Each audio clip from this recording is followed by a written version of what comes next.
இயேசு கிறிஸ்துவில் சகோதர சகோதரிகளே, செப்டம்பர் 21, 2025 இன்று நாம் பார்க்கிற முக்கியமான பகுதி இந்த லூகாஸ் எழுதிய நற்செய்தியிலே அநீத சம்பாத்தியம், அதை பற்றி ஆண்டவர் பேசுகிறார். நேர்மையற்ற சம்பாத்தியம், அந்த பணத்தை வைத்துக்கொண்டு எப்படி அதை கையாளுவது, இப்படிப்பட்ட வாசகத்தை தான் நாம் இன்று பார்க்கிறோம். அநீத கண்காணிப்பாளன் என்ற தலைப்பு நமக்கு தெரியும்.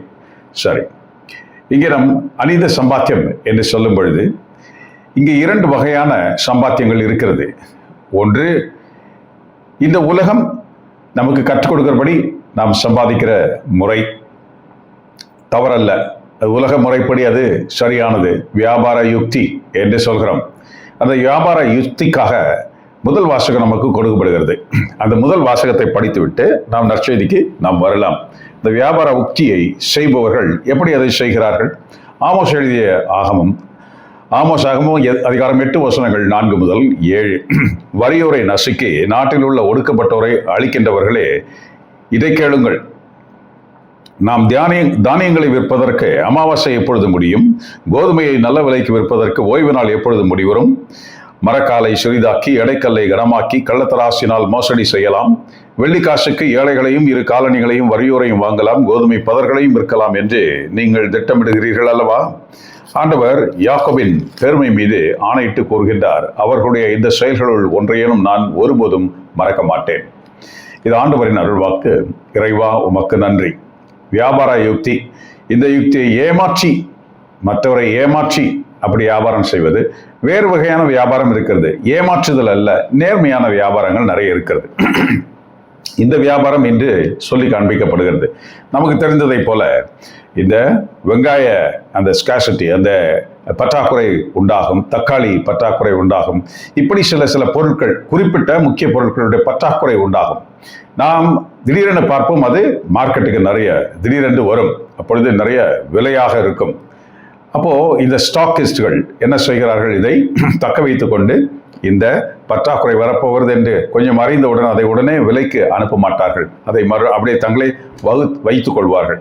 அந்த நேரத்திற்கு அதை விலைக்கு மார்க்கெட்டுக்கு அனுப்பும்போது நிறைய பைசா கிடைக்கும், நிறைய பணம் கிடைக்கும். பாருங்க, இது ஒரு டாக்டிக்ஸ். பட் இது கரெக்டானதா? இது கடவுள் சொல்றார், இது பெருமை மிகுந்த இந்த காரியத்தின் மேல் நான் இது ரொம்ப கோபமாக இருக்கிறேன் என்று சொல்கிற கடவுளை நாம் பார்க்கிறோம். ஏனென்றால் மக்களுக்கு எல்லாம் சரியாக எல்லா விதத்திலும் சமமாக கிடைக்கும்படியாக கடவுள் ஒரு ஏற்பாடை செய்திருக்கிறார். அங்கங்கே விளைச்சலும், அங்கங்கே இந்த வியாபாரங்களும், இடத்திற்கேற்ற விளைச்சலும் பொருட்களுமாக. அதை நாம் என்ன செய்கிறோம்? இதை கையாளுபவர்கள் என்ன செய்கிறார்கள் என்றால், இதை தங்களுக்கேற்ற யுக்தியை அதை யூஸ் பண்ணி அதை பெரும் பணம் சம்பாதிப்பதற்கு அதை உபயோகப்படுத்துகிறதை பார்க்கிறோம். அது ஒரு திருட்டு வேலையாக அது பார்க்கப்படுகிறது. கவர்மெண்ட் கூட, அரசாங்கங்கள் கூட அதை கண்டிக்கின்றன என்று நாம் பார்க்கிறோம். என்னென்ன முறையற்ற செயல். சரி, அப்படி ஒரு வாசகம் என்று நாம் பார்த்து விட்டோம். இது இன்றைய நற்செய்தியை பார்த்துவிட்டு நாம் இதனுடைய உண்மை கருத்துக்களுக்குள் நாம் போகலாம். லூகாஸ் எழுதிய நற்செய்தி அதிகாரம் 16 வசனங்கள் 1 முதல் 13. இயேசு தம் சீடருக்கு கூறியது, செல்வர் ஒருவருக்கு வீட்டு பொறுப்பாளர் ஒருவர் இருந்தார். அவர் தம் தலைவரின் உடைமைகளை பாழாக்கியதாக அவர் மீது பழி சுமத்தப்பட்டது. தலைவர் அவரை கூப்பிட்டு, உம்மை பற்றி நான் கேள்விப்படுவது என்ன? உம் பொறுப்பில் உள்ள கணக்கை ஒப்படையும், இனி நீ வீட்டு பொறுப்பாளராய் இருக்க முடியாது என்று அவரிடம் கூறினார். அந்த வீட்டு பொறுப்பாளர், நான் என்ன செய்வேன்? வீட்டு பொறுப்பிலிருந்து என் தலைவர் என்னை நீக்கிவிடப் போகிறாரே. மண் வெட்டவோ என்னால் இயலாது, இறந்து உணவும் வெட்கமாய் இருக்கிறது. வீட்டு பொறுப்பிலிருந்து என்னை நீக்கிவிடும்படி பிறர் என்னை தங்கள் வீடுகளில் ஏற்றுக்கொள்ளும்படி நான் என்ன செய்ய வேண்டும் என எனக்கு தெரியும் என்று அவன் தமக்குள்ளே சொல்லிக் கொண்டான். வீட்டு பொறுப்பிலிருந்து தன்னை நீக்கிவிடும் போது பின்பு அவர் தம் தலைவரிடம் கடன்பட்டவர்களை ஒவ்வொருவராக வரவழைத்தார். முதலாவது வந்தவரிடம், நீர் என் தலைவரிடம் எவ்வளவு கடன்பட்டிருக்கிறீர் என்று கேட்டார். அதற்கு அவர் 100 குடம் எண்ணெய் என்றார். வீட்டு பொறுப்பாளர் அவரிடம், இதோ உம் கடன் சீட்டு உட்கார்ந்து 50 என்று உடனே எழுதும் என்றார். பின்பு அடுத்தவரிடம், நீர் எவ்வளவு கடன்பட்டிருக்கிறீர் என்று கேட்டார். அதற்கு அவர் 100 மூடை கோதுமை என்றார். அவர், இதோ உம் கடன் சீட்டு 80 என்று எழுதும் என்றார். நேர்மையற்ற அந்த வீட்டு பொறுப்பாளர் முன்மதியோடு செயல்பட்டதால் தலைவர் அவரை பாராட்டினார். ஏனெனில் ஒளியின் மக்களை விட இவ்வுலகின் மக்கள் தங்கள் தலைமுறையினிடத்தில் மிக்க மதிப்புள்ளவர்களாய் நடந்து கொள்கிறார்கள். சரி, பாருங்க, ஏன் பாராட்டுகிறார்? உலக மனிதர் யாராவது அப்படி செய்ய முடியுமா? தன் சொத்தை ஏற்கனவே பாழ்படுத்துகிறார், வீணடிக்கிறார் என்று கேள்வியுற்று அவரை தண்டிக்க நினைக்கிற ஒரு முதலாளி, மறுபடியும் அவர் அந்த மனிதர் போய் தனக்கு வரவேண்டிய அந்த கடனை இப்படி அவர் குறைத்து பண்ணுகிறாரே, வரவேண்டிய வருமானத்தை குறைக்க வழி பண்ணுகிறாரு என்று அந்த மனிதரை யாராவது பாராட்டுவார்களா? இங்கேயே ஆண்டவர் இதை சொல்லுகிறார். அப்போ அங்கே ஒருவர் மனிதர் யாராவது பாராட்டுவார்கள், நல்லா உதவி கொடுப்பார்கள், இல்லாவிட்டால் ஆள் வைத்து அடித்து போடுவார்கள். என்ன இப்படி, இல்லாவிட்டால் ஜெயிலில் போய் போடலாம். ஆனால் இந்த முதலாளி பாராட்டுறாராம். அப்போ ஆண்டவர் யாரை பற்றி பேசுகிறார் இங்கே? இந்த முதலாளி என்பவர் யார்? கடவுள். சரி, அப்போ இந்த கடவுள் நமக்கு பார்க்கிறோம். சரி, இதை முடிக்கலாம். ஆகையால் நான் உங்களுக்கு சொல்கிறேன், நேர்மையற்ற செல்வத்தை கொண்டு உங்களுக்கு நண்பர்களை தேடிக்கொள்ளுங்கள். அது தீரும் பொழுது அவர்கள் உங்களை நிலையான உறைவிடங்களில் ஏற்றுக்கொள்வார்கள். மிகச்சிறியவற்றில் நம்ப தகுந்தவர் பெரியவற்றிலும் நம்ப தகுந்தவராய் இருப்பார். மிகச்சிறியவற்றில் நேர்மையற்றவர் பெரியவற்றிலும் நேர்மையற்றவராய் இருப்பார். நேர்மையற்ற செல்வத்தை கையாளுவதில் நீங்கள் நம்பத்தகாதவராய் இருந்தால் யார் உங்களை நம்பி உண்மை செல்வத்தை ஒப்படைப்பார்? பிறருக்கு உரியவற்றை கையாளுவதில் நீங்கள் நம்பத்தகாதவர்களாய் போனால் உங்களுக்கு உரியவற்றை உங்களுக்கு கொடுப்பவர் யார்? எந்த வீட்டு வேலையாலும் இரு தலைவர்களுக்கு பணிவிடை செய்ய முடியாது. ஏனெனில் ஒருவரை வெறுத்து மற்றவரிடம் அன்பு செய்துள்ளார், அல்லது ஒருவரை சார்ந்து கொண்டு மற்றவரை புறக்கணிப்பார். நீங்களும் கடவுளுக்கும் செல்வத்துக்கும் பணிவிடை செய்ய உங்களால் முடியாது. இது கிறிஸ்துவின் நற்செய்தி. கிறிஸ்துவே உமக்கு புகழ். ரெண்டையுமே ஒன்றா ஹேண்டில் பண்ண முடியாது அப்படின்னு சொல்றாரு. யாருக்கு சொல்றாரு தெரியுமா? பொதுமக்களுக்கு இதை சொல்லவில்லை. இதை சதுசேயர் பரிசேயர் மூப்பர்களுக்கோ இல்லாவிட்டால் மறைநூல் அறிஞர்களுக்கோ இதை சொல்லவில்லை. இதை அப்போஸ்தலர்களுக்கு சொல்லுகிறார். பாருங்க, இயேசு தம் சீடருக்கு கூறியது. அப்ப சீடருக்கு தான் சொல்றாரு, பணத்தையும் கடவுளையும் ஒன்றா ஹேண்டில் பண்ண உங்களால் முடியாது என்று சொல்கிறார். எதையாவது ஒன்று நீங்கள் விட்டுடணும் அப்படின்னு சொல்லுவார். ரெண்டையுமே ஹேண்டில் பண்ண முடியாது. பாருங்க, இயேசு உயிரோடு இருக்கும் வரை அவர்கள் இயேசுவை கடவுளின் மகனாக அவர்கள் கண்டுகொள்ளவில்லை. ஏதோ சொன்னாங்க, ரைட். அப்போ ஆண்டவரே சொல்லிட்டார், இது நீயா சொல்ல, வெளிப்படுத்தப்பட்டதால் நீ இங்கே இதை சொல்லுகிறாய் அப்படி என்று ஆண்டவர் சொன்னது நமக்கு ஞாபகம் இருக்கும். ஆகவே ஆண்டவர் அவரோடு கூட இருக்கிற வரைக்கும் யூதாஸிடம் பணப்பை இருந்தது. நமக்கு தெரியும் தானே, பணம் அங்கே இருந்தது. என்னதான் ஆண்டவர் புதுமை செய்கிறவர், அவர் 5 அப்பத்தையும் 2 மீன்களையும் 5000 பேருக்கு கொடுக்கக்கூடிய அளவுக்கு வல்லமை வாய்ந்தவர். அப்படியெல்லாம் உண்டு, எல்லாம் இருக்கிறது. ஆனால் பாருங்க, பணப்பையும் அங்கே இருந்தது, பண தேவை அங்கே இருக்கிறது, செலவு செய்ய பணம் இருக்கிறது. பாருங்க, இயேசு உயிர்த்த பிறகு அது தேவைப்பட்டதா? அது வைத்துக்கொள்ள வேண்டிய ஒரு பொருளாக அது இல்லாமல் போயிற்று. இயேசு மார்க்கு 6, மத்தேயு 10, லூகாஸ் 9, லூகாஸ் 10 இதில் எல்லாம் நம்ம பார்க்க முடியும். 12 வரையும் 72 பேரையும் அவர் அனுப்புகிறார். அனுப்பும் பொழுது பணப்பை எடுத்துக்கொண்டு போக வேண்டாம் என்று சொன்னார். ரைட்? நற்செய்தி அறிவிப்பாளர்கள், அப்போஸ்தலிக்க வேலையை செய்கிறவர்கள் பணப்பை வைத்துக் கொள்ளக்கூடாது என்று சொன்னார். அதாவது பணம் உங்களுக்கு முக்கியமானது அல்ல, அவ்வளவுதான். பணம் உங்களுக்கு தேவைப்படும், அதெல்லாம் நான் கொடுக்குறேன். அவர்கள் போய்விட்டு மிகவும் மகிழ்ச்சியாக தங்களுடைய அனுபவங்களை பகிர்ந்து கொண்டார்கள் என்பதை நாம் படித்திருக்கிறோம். இயேசு கிறிஸ்து உயிர்த்தெழுந்து ஒலிவ மலையிலிருந்து மேலேறி செல்லும் பொழுது அவர்களிடம் உலகெங்கும் போய் நற்செய்தி அறிவியுங்கள் என்று சொன்னார். அந்த 12 தான் இன்று பேசுகிறார். இந்த கூற்றை பற்றி பேசுகிறார். சகோதர சகோதரிகளே, என்ன சொல்கிறது இந்த வாசகம்? உண்மையிலேயே 2 விதமான காரியங்களை நாம் இதில் பார்க்க முடியும். ஒன்று, கடவுள் ஒரு முதலாளியாக இருக்கிறார், அவரிடம் நாம் வேலையாட்களாக இருக்கிறோம். இங்கே அதுதானே பார்க்கிறோம். இந்த வேலையாள் தன் சொந்த பணத்தை எடுத்து செலவு செய்தாரா? இல்லை. கடவுள், அதாவது முதலாளியுடைய பணத்தை எடுத்து அவர் விரயம் செய்து விட்டார். எங்க கொடுக்கணுமோ அங்க கொடுக்காம பொறுப்பற்ற விதத்தில் அவர் வேலை செய்திருக்கிறார். பணம் தான், அவர் பணம் இல்லை, முதலாளி பணம் தான், ஃப்ரீடம் கொடுத்துருக்கிறார். ஆனால் அதை கண்டபடி அவர் செலவு செய்கிறார். அதாவது நாம் பார்க்கிறோம், இந்த இந்த விசுவாச, அதாவது இந்த இயேசு கிறிஸ்துவை தலைவராக கொண்டு அவரை அறிவிக்கிற இந்த அப்போஸ்தலிக திருச்சபைகள் பல இருக்கிறதே.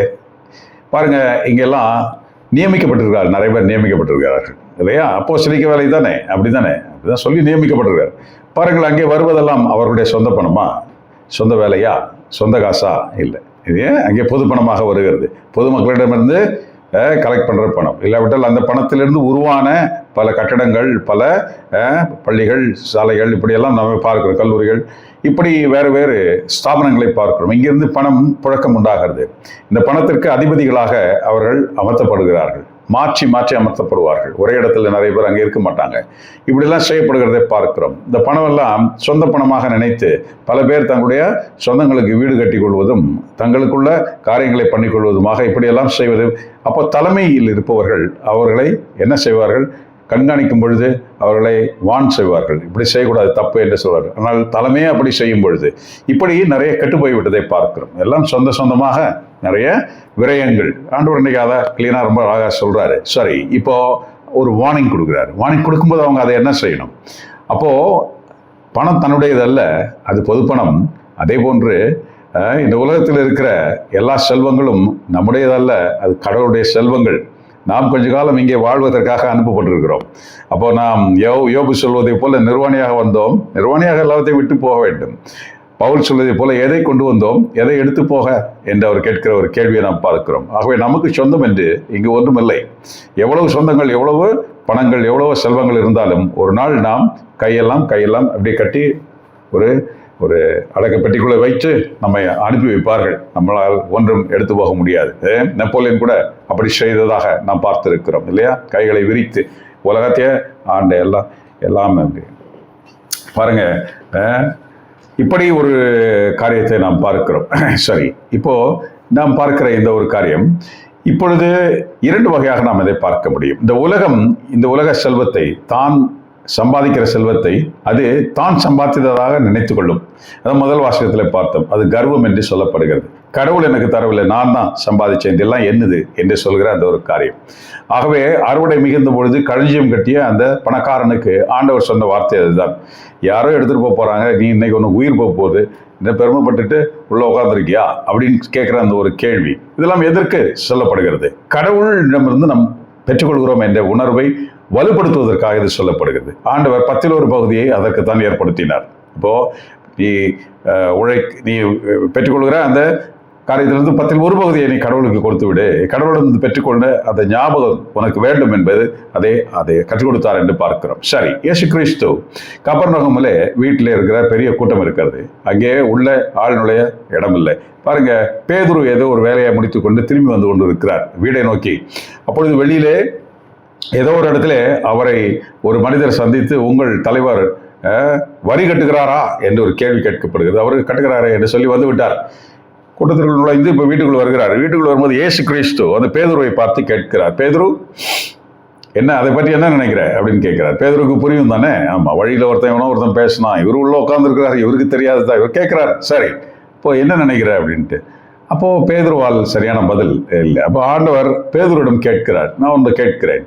பேதுரு, ஒரு அரசன் பல பேருக்கு வரி விதிக்கிறார், ஊரார் அத்தனை பேருக்கும். தன் பிள்ளைகள் அவர்களிடம் வரி கேட்பானா அரசன் என்று கேட்கிறார். தன் பிள்ளைகளிடம் இல்லையே, அரண்மனையில் இருப்பவர்கள் யாரும் வரி கட்டுவது இல்லையே. ஏனென்றால் அரண்மனையில் இருப்பவர் அப்பா இல்லையா, வரி. அப்போ ஒரு அரசன் தன் பிள்ளைகளிடம் வரி கேட்பதில்லை. சரி, நீ ஒன்று செய்ய, நீ போய் அதில் போய் தூண்டில் போடு, அந்த மீன் கிடைக்கும், அந்த மீனில் இருக்கிற நாணயத்தை எடுத்து மக்கள் இடரல் படாதபடி நீ வரி கட்டுகிறோம் என்று தெரிய வேண்டும். ஆகவே போய் வரியை கட்டு என்று சொல்கிறார். போய் வரி கட்டினார். யாரு? பேதுரு. சரி, இந்த கேள்வி என்ன அர்த்தத்தை கொண்டது? ஆண்டவர் 10 பகுதி கொடுக்க சொல்லியிருந்தார். ரைட். இப்போ ஆண்டவரே கேட்கிறாரு இல்லையா? பிதா 10 பகுதி கொடுக்க வேண்டும் என்று சொல்லி இருந்தார். எல்லாம் என்னிடமிருந்து வருகிறது, அதனுடைய நினைவாக நீ அதை ஒரு பகுதி இங்கே வந்து கொடு அப்படின்னாரு. அது அவர் வாங்கி சாப்பிட போறாரா? இல்லை, அது லேவியர்களுக்கு அதுக்கு போய் சேரும்படியாக அப்படியெல்லாம் செய்திருந்தார். லேவியர்களை அப்போ உண்டு செய்திருந்தார். லேவியர்களுக்கு அந்த காசு தான், லேவியர்களுக்கு சொந்த பைசா கிடையாது. ஆகவே இஸ்ராயல் நாட்டை பங்கிட்டு கொடுத்த பொழுது கூட லேவியர்களுக்கு என்று ஒரு பங்கை ஆண்டவர் கொடுக்கவில்லை. ஏனென்றால் அவர்கள் அப்போஸ்தலிக்க வேலைக்கு முன்னுதாரணமாக இருந்த மனிதர்களை நாம் பார்க்கிறோம். அப்ப லேவி குலம் தன் சொத்து இல்லாத ஒரு குலம். அது எல்லா குலங்களிலும் அவர்கள் கலந்திருப்பார்கள். அங்கே 10 பகுதி அவர்களுக்காக கொண்டு வரப்பட்ட ஒரு காரியமாக இருக்கிறதை பார்க்கிறோம். சரி, கடவுள் இப்படி ஒரு நிர்வாகத்தை உண்டு செய்திருந்தார். சரி, இயேசு கிறிஸ்து என்று சொல்கிற காரியம் என்ன? அந்த பேதுருவிடம் சொன்ன காரியம் என்ன? அரசன் தன் பிள்ளைகளிடம் வரி கேட்பானா? அப்ப கடவுள் உண்டாக்கி இருந்தது என்ன அர்த்தம் அது?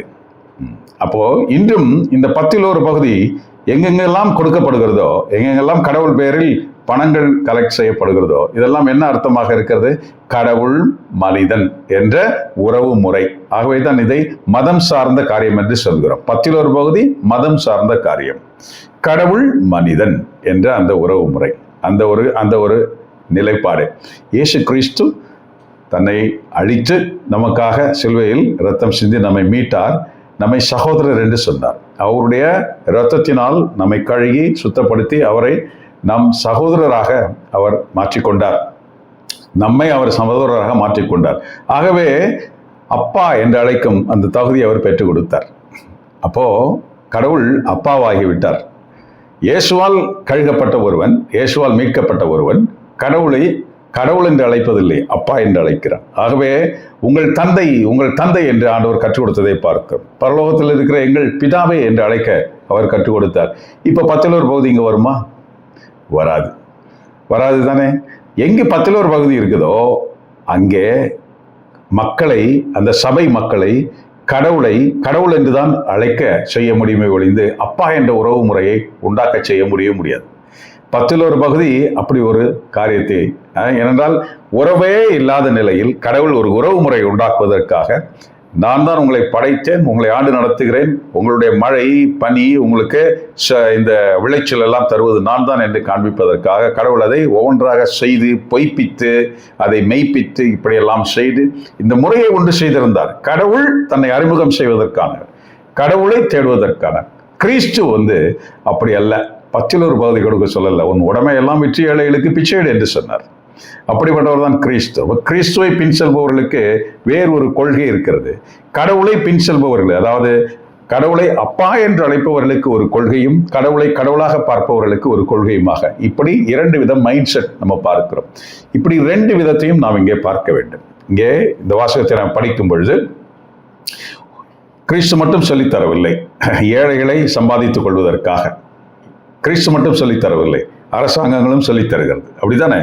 ஏழைகளை சம்பாதித்துக் கொள்ள, எப்படி சம்பாதித்துக் கொள்ள அரசாங்கம் சொல்லித் தருகின்ற முறை என்ன, கிறிஸ்து சொல்லுகின்ற முறை என்ன, இது 2ஐயும் நாம் பகுத்து பார்த்தால்தான் நமக்கு இது விவரம் புரியும்.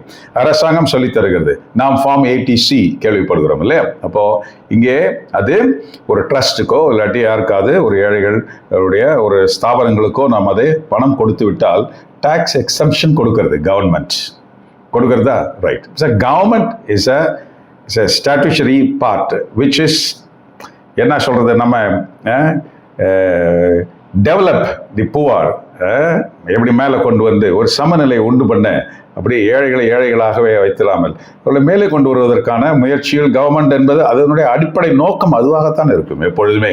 அவங்க கவர்மெண்ட் செய்வது, அரசாங்கம் செய்வது அப்படித்தான்.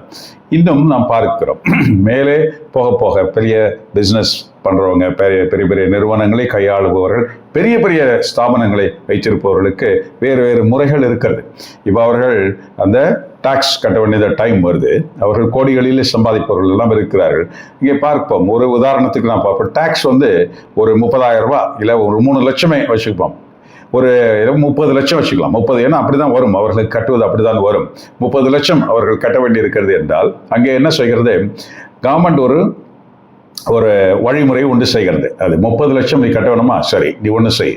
நீ இப்போ இந்த ஃபார்ம் 80C மாதிரி இப்போ நீ ஒரு 10 லட்சத்துக்கு நீ இந்த ட்ரஸ்ட், இந்த மாதிரி ஏழைங்களுக்கு, இந்த மாதிரி புவர் பீப்புள், இந்த மாதிரி கைவிடப்பட்டவர்களுக்கெல்லாம் உதவி செய்திருந்தால், அப்போ அதுக்கு உள்ள ஆவணங்களை நீ சமர்ப்பித்தால் என்ன செய்கிறது, இப்போ மீதி எவ்வளோ கட்டணும், இப்போ மீதி 20 லட்சம் கட்டணும்ல, வேண்டாம் என்கிறது கவர்மெண்ட். என்ன செய்கிறது, 10 லட்சம் மட்டும் எனக்கு கட்டு, கவர்மெண்ட்டுக்கு கட்ட வேண்டிய இன்னொரு 10 லட்சம் இருக்கிறத நீயே வைத்துக்கொள். பாருங்க எவ்வளோ அழகான ஒரு ஸ்கீம், எவ்வளோ அழகான ஒரு ஃபார்மேட் கிரியேட் பண்ணியிருக்கிறது பாருங்க. அப்போ 3 பகுதியும் கட்ட வேண்டும். நாம் நினைத்தால் என்ன செய்கிறோம், ஒரு பகுதியை செலவு செய்து ஒரு பகுதியை மட்டும் கட்டி இன்னொரு பகுதியை நாமே தக்க வைத்துக் கொள்கிறோம். அப்போ எந்த இன்ஸ்டிடியூஷன் தான், எந்த ஒரு பெரிய பிசினஸ் நிறுவனங்கள் தான் இந்த மாதிரி ட்ரஸ்டுங்களுக்கு உதவி செய்யாது? எல்லோருமே செய்வார்கள். செய்வது அது இன்னொரு பிசினஸ் டாக்டிக்ஸ், ரைட்? எல்லோருமே செய்வார்கள். எல்லோருமே செய்வதன் மூலம் லாபம் அடைந்து கொள்கிறார்கள். ஏழைகளுக்கு உதவுவது ஒன்று நடக்கிறது, பெரிய லாபம் தன்னை விட்டு போகாதபடி அது இன்னொரு ஒரு 10 லட்சம் இன்னும் அது இங்கே தக்க வைக்கப்படுகிறதை பார்க்கிறோம். கவர்மெண்ட் அப்படிப்பட்ட ஒரு ஸ்கீம் கொடுத்துருக்காங்க. இது கோடிகளில் இப்படி பெரிய பெரிய ஸ்தாபனங்களில் இப்படி நிறைய இருக்கிறதை பார்க்கிறோம். ஸோ கவர்மெண்ட் இஸ் ஆல்சோ நமக்கு அந்த ஒரு தன்மையை ஒன்று செய்கிறது. அது பாருங்க, இப்ப ஆண்டவர் சொல்றது இதுவும் ஒன்னா, இதுதான் உலக நடைமுறை. ஆண்டவர் சொல்றது இதுவும் ஒன்னா. இப்ப பார்க்கிறோம், சில பேரிடம் இந்த ட்ரஸ்ட் வச்சிருக்கிறவங்க, இந்த மாதிரி ஏழை ஸ்தாபனங்கள் வச்சிருக்கிறவங்க, சில பெரிய நிறுவனங்களை அணுகும் பொழுது அவர்கள் ரைட் ராயலாக ஒரு 5 லட்சம் இந்தா வச்சுக்கோ, 2 லட்சம் வச்சுக்கோ, 3 லட்சம் வச்சுக்கோ, 10 லட்சம் வச்சுக்கோ, இப்படி சொல்லி நிறைய கொடுக்கறதை நாம் பார்க்கிறோம். எவ்வளவு பெரிய வள்ளல்கள் என்று நாம் நினைக்கிறோம். இப்போ நமக்கு புரிகிறதா ஏன் அங்கே இவ்வாறு செய்யப்படுகிறது என்று? அது இந்த வியாபாரத்தில் ஒரு பகுதி, அது செய்யப்படுகிறது. ஆனால் பாருங்க, இது ஏழைகளுக்கு உதவுவதா அந்த மனதினால் செய்யப்படுகிற காரியமா? இது இல்லையே, வியாபாரத்திற்காக செய்யப்படுகிற காரியம். இது ஒரு அரசாங்க செட்டப். அப்போ ஏழைகளுக்கும் போய் சேர்கிறது பாருங்க. இப்போ இதை நாம் கருணை அடிப்படையில், இரக்கத்தின் அடிப்படையில், இல்லாவிட்டால் இப்படி ஏழைகளுக்கு உதவி செய்யணுன்றது பெரிய ஆர்வம், இப்படி என்று நாம் இதை வகைப்படுத்த முடியாது தானே? முடியாது. ஒருவேளை அந்த ஆர்வம் இருந்தால் அது ஓகே, ஆனால் அதை வகைப்படுத்த முடியாது. ஆனால் நாம் நம்முடைய சம்பாத்தியத்தில் கடவுள் கிறிஸ்து நமக்கு சொல்லித் தருவது என்ன? உன் வலக்கை செய்வது இடக்கை, அது இடக்கை எது ஒரு கை தெரியக்கூடாது என்றார். அந்த அளவுக்கு தான்.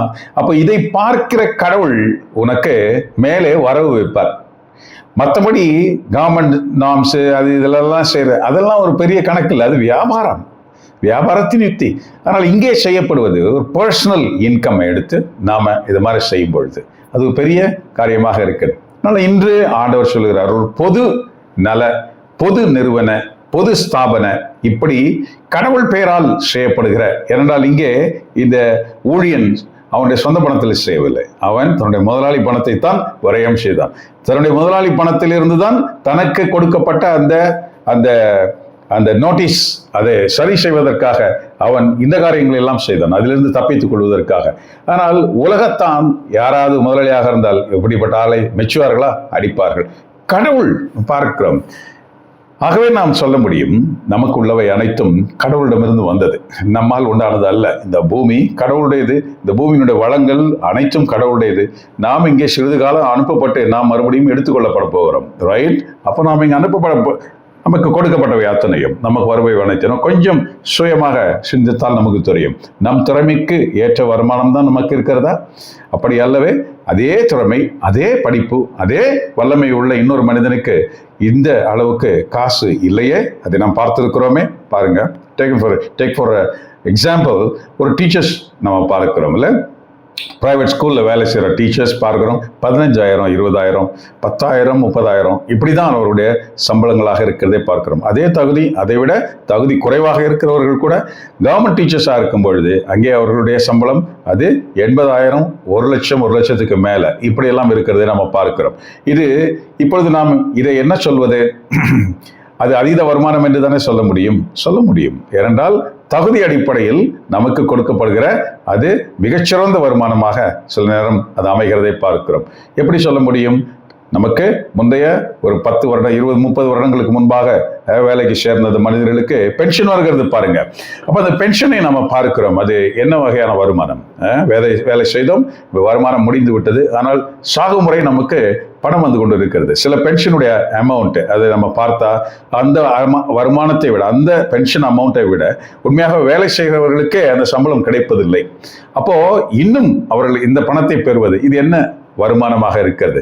இது முறைப்படி கொடுக்கப்படுகிற வருமானம் தான். ஆனால் ஆண்டவர் இதை அதீத வருமானம் என்று சொல்கிறார், நேர்மையற்ற வருமானம் என்று சொல்கிறார். ஒரு நிலம் வாங்குகிறோம், ஒரு 4 லட்சத்திற்கு, 2 லட்சத்திற்கு, 3 லட்சத்திற்கு வாங்குகிறோம். ஒரு 30 வருடங்களில் அது கோடி பெருமானம் உள்ளதாக மாறுகிறது. கோடியில் நாம் அதை விற்கிறோம். அதற்காக நாம் ஏதாவது உழைக்கிறோமா, வேலை செய்கிறோமா? இல்லையே. ஒரு இடத்துல இருக்கிறது, அதனுடைய மதிப்பு கூடி அது ஒரு நேரத்தில் நமக்கு வந்து கிடைக்கிறது. என் பணம் தானே என்று நாம் சொல்ல முடியுமா? இது நம்ம பணம் இல்லையே. இது ஒரு வகையான அநீத பணம் என்று நாம் சொல்ல முடியும். அநீதம் என்றால் நாம் யாரிடம் பிடுங்கவில்லை, யாரிடம் கொள்ளையடிக்கவில்லை, நமக்குள்ளதுதான். ஆனாலும் பாருங்க, இது 4 லட்சமாக இருந்தது இன்று கோடியாக இருக்கிறது. ஆகவே இந்த அநீத பணம் ஆண்டவர் சொல்றாரு, ஒன்றும் பிரச்சனை இல்லை, உடனே இதை நீ பாவி இல்லை, உனக்கு வந்துருச்சு, ரைட்டு. அப்போ இதை எவ்வாறு செலவு செய்ய வேண்டும், ஏழைகளை சம்பாதிக்க இந்த பணத்தை நீ உபயோகப்படுத்துறியா அப்படின்னு ஒரு கேள்விதான் ஆண்டவர் இன்னைக்கு கேட்கிறார். என்ன, எல்லாருக்கும் கிடைக்காத ஒரு சந்தர்ப்பங்கள் இது. நிறைய பேருக்கு இப்படி கிடைக்கிறது, இந்த மாதிரி பணம் கிடைக்கிறது. ஒரு 2-3 ஏக்கர்ல ஒரு விளைச்சலை போடுகிறார்கள், அறுவடை உண்டாகிறது. அவர் எதிர்பார்ப்பது ஒரு 100-200 மூட்டை எதிர்பார்க்கிறார் என்று வைத்துக் கொள்வோம். அங்கே 300-400 மூட்டை வருமானம் வந்து விட்டதென்றால், நெல் வந்து விட்டதென்றால் அது என்னது, வழக்கமா 200 வரும், இந்த தடவை 300-300க்கு மேல வந்து போச்சு அப்படின்னா அது என்ன வருமானம் பாருங்க. நாம் நினையாத, நாம் உழைக்காத, நாம் எதற்கு உழைத்தோமோ அதை விட மிகப்பெரிய, இப்படி நாம் பார்க்கிறோம். சில இன்வெஸ்ட்மெண்ட்ஸ் பார்க்கிறோம், சில ஸ்டாக் மார்க்கெட் அதில் எல்லாம் பண்ணுகிற மனிதர்களை எல்லாம் பார்க்கிறோம். என்ன வருமானமாக இருக்கிறது, அதாவது ஒரு ஜாக்பாட் மாதிரி சில நேரம் அடிக்கிறதே பார்க்கிறோம், பெரிய பெரிய வருமானங்கள். ஆண்டவர் சொல்றாரு, இந்த வருமானத்தினால் நீ ஏழைகளை சம்பாதி என்று சொல்கிறார். அப்படியே ஏழைகளை சம்பாதித்து விடு அப்படி என்று சொல்லவில்லை. உன் தகுதிக்கு ஏற்ப நான் பார்க்கிறோம். தொபியாசாகமத்தில் 4ஆம் அதிகாரத்தில் நம்ம பார்க்க முடியும். அங்கே சின்ன தொபியாசுக்கு அவர் அட்வைஸ் பண்ணுவார், உன்னுடைய தகுதிக்கு ஏற்ப நீ உதவி செய் என்று சொல்லுவார். ஆகவே அப்படியே ஆண்டவர் நம்மளை பிச்சைக்காரங்களை வாழ்றதுக்காக படைக்கல, ஆண்டவர் நம்மளை சந்தோஷித்து வாழ படைத்திருக்கிறார். ஆகவே நாம் பார்க்கிறோம், இதெல்லாம் கடவுள் நமக்கு கொடுத்த வரப்பிரசாதங்கள். நாமே அதை பூட்டி வைத்துக் கொண்டு அப்படியே ஒரு நாள் கையை மடக்கி நாம் சாக வேண்டியது.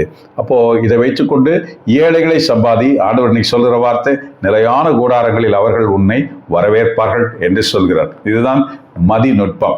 அப்போ ஒளியின் மக்களாக நாம் வாழ அழைக்கப்படுகிறோம்.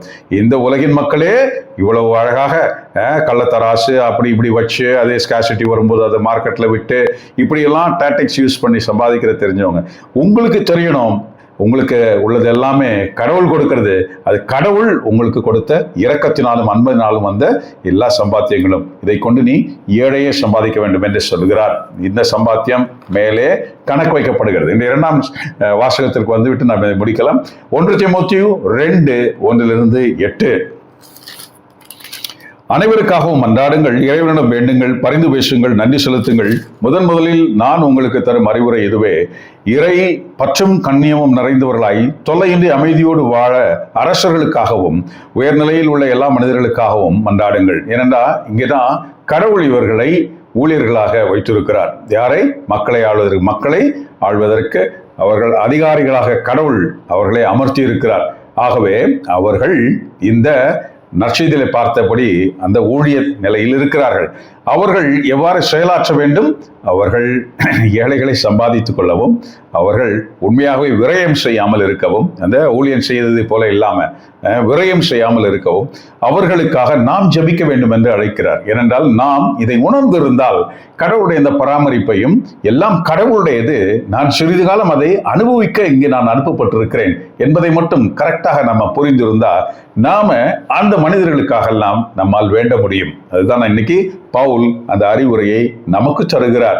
இதற்கு இதை ஏற்க ஒரு தகுதி வாய்ந்த நீயாக இருந்தா உண்மையிலேயே மண்டியிட்டு இறைவனிடம் உன்னையே சமர்ப்பித்து ஒரு முடிவெடுத்து, ஆண்டவரே எனக்கு இந்த தன்மை இல்லை, நான் ஒரு சுயநலவாதி, எல்லா பணத்தை இழக்கவோ பணத்தை எடுத்து செலவு செய்யவோ எனக்கு அவ்வளவு விருப்பமாக இல்லை, ஆனால் இந்த தன்மையை ஆண்டவரை நீரே எனக்கு தருவீராக என்று கேட்டால் ஆண்டவர் அதற்கான சந்தர்ப்பங்களை நமக்கு தருவார். தரும்பொழுது நாம் அதை செலவு செய்யும் பொழுது உச்சபட்ச நாம் மகிழ்ச்சியில் நாம் திளைப்போம். பாருங்க, இன்னைக்கு அப்பேற்பட்டவர்களுக்கு தான் பவுலும் சொல்லுகிறார், இதுவே நம் மீட்பராகிய கடவுளின் முன் சிறந்ததும் ஏற்புடையதும் ஆகும். எது? அந்த உயர்நிலையில் இருப்பவர்களுக்காக ஜெபித்தல் என்ற கடவுளுடைய ஊழியர்கள் அவர்கள். எல்லா மனிதரும் மீட்பு பெறவும் உண்மையை அறிந்து உணரவும் வேண்டுமென அவர் விரும்புகிறார். எல்லா மனிதரும் மீட்பு பெறவும். அப்போ அவரே இயேசு கிறிஸ்து என்னும் மனிதர் ஆண்டவரின் மீட்புக்காக, அனைவரின் மீட்புக்காக அவர் தம்மையை ஈடாக தந்தார். குறித்த காலத்தில் அதற்கு சான்று பகர்ந்தார். இதற்காகவே நான் நற்செய்தியை அறிவிப்பவனாகவும் திருத்தூதனாகவும் விசுவாசத்தையும் உண்மையையும் பெற இனத்தவருக்கு கற்பிக்கும் போதகனாகவும் ஏற்படுத்தப்பட்டேன். நான் சொல்வது உண்மையே, பொய் அல்ல. எனவே ஆண்கள் சினமும் சொற்பூசலும் இன்றி எவ்விடத்திலும் தூய உள்ளத்தோடு கைகளை உயர்த்தி இறைவேண்டல் செய்யுமாறு விரும்புகிறேன். ஆண்டவரின் அருள் வாக்கு. இறைவா உமக்கு நன்றி. ஏன் இங்கே ஆண்கள் என்று சொல்லி முடிக்கிறார் பாருங்க. ஏனென்றா இந்த ஆண்கள் யாராக இருக்கிறார்கள்? திருச்சபையின் தலைவர்களாக இருக்கிறார்கள். ஒரு திருச்சபை, அதாவது நற்செய்தியாளர்கள் என்ன ஒரு தலைமை ஏற்பவர்கள் பெண்கள் இருக்க முடியாது. வேதாகமத்தின்படி பெண்கள் இருக்க முடியாது. இங்க நிறைய பெண்கள் இருக்கிறாங்கன்னா இதெல்லாம் உல்டா, இதெல்லாம் உடான்ஸ், இதெல்லாம் செய்ய முடியாது. மூப்பர்களாக, ஒரு திருச்சபை ஆண்டு நடத்துபவர்களாக, மூப்பர்களாக, அதாவது சபையின் தலைவர்களாக ஆண்கள் மட்டுமே இருக்க முடியும். இது வேதாகம் முழுவதுமாக இருக்கிற காரியம். ஆகவே பெண்கள் திரு தொண்டர்களாக இருக்கலாம். ஆகவே இங்கே ஆண்களை பற்றி அவர் சொல்லி இருக்கிறார். எங்கேயோ போகுது அப்படின்னா அதுதான் வாசகம், அப்படிதான் இருக்கு. அப்போ தலைவர்களாக இருப்பவர்கள், இன்று அப்போஸ்தலர்களிடம்தான் கடவுள் கிறிஸ்து அதை பேசினார் இல்லையா? அப்போ நாம் பார்க்கிறோம், பெண் சீடர்கள் நிறைய பேர் இருந்தாங்கன்னு நமக்கு தெரியும். முதலேன் மரியம்மாள், அப்புறமா ஏரோதின் அந்த காரியதரிசி அவருடைய மனைவி, இன்னொரு மரியாள், இப்படியெல்லாம் நிறைய பேரை வேதாகமம் சொல்லுகிறது. அவர்களெல்லாம் யாராக இருந்தார்கள்? திரு தொண்டர்களாக இருந்தார்கள், அப்போஸ்தலர்களாக அல்ல, திரு தொண்டர்களாக. அவர்கள் தங்கள் உடைமைகளை கொண்டு இயேசு கிறிஸ்துவுக்கு பணிவிடை செய்தார்கள். அதான் அவர்களுடைய வேலையாக இருக்கிறது. ஆகவே தான் பவுல் இன்று ஆண்களை பற்றி பேசுகிறார். நீங்கள் தலைவர்களாக இருக்கிறீர்கள், உங்களுக்கு பொறுப்புகள் கொடுக்கப்பட்டிருக்கிறது, கடவுள் உங்களை பொறுப்புகளில் வைத்திருக்கிறார். நீங்கள் கடவுள் கொடுத்த செல்வத்தை எவ்வாறு உபயோகிக்கிறீர்கள்? கடவுள் உங்களுக்கு கொடுத்த பல ஆற்றல்கள், நிறைய காரியங்கள் எல்லாம் இருக்குதே, அதெல்லாம் உங்கள் புகழ்ச்சிக்காகவா, உங்களுடைய தனி இதுக்காகவா, உங்களுடைய பெருமைக்காகவா நீங்க இப்படி விரயம் செய்கிறீர்களா? அப்படி அல்ல.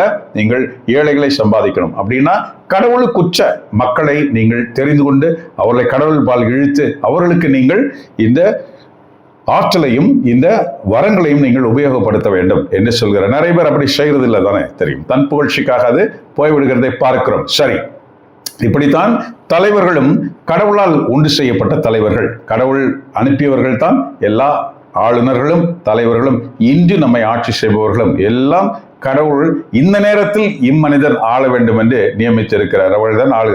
ஆகவே அவர்களுக்காக நாம் ஜெபிக்க வேண்டும். நாம் பார்க்கிறோம் இல்லை, அவர்கள் எப்படி அந்த அந்த அந்த செல்வத்தை, நாட்டு செல்வத்தை, இந்த பொது செல்வத்தை அவர்கள் எப்படி வீணடிப்பதெல்லாம் நான் நிறைய பார்க்கிறோமே.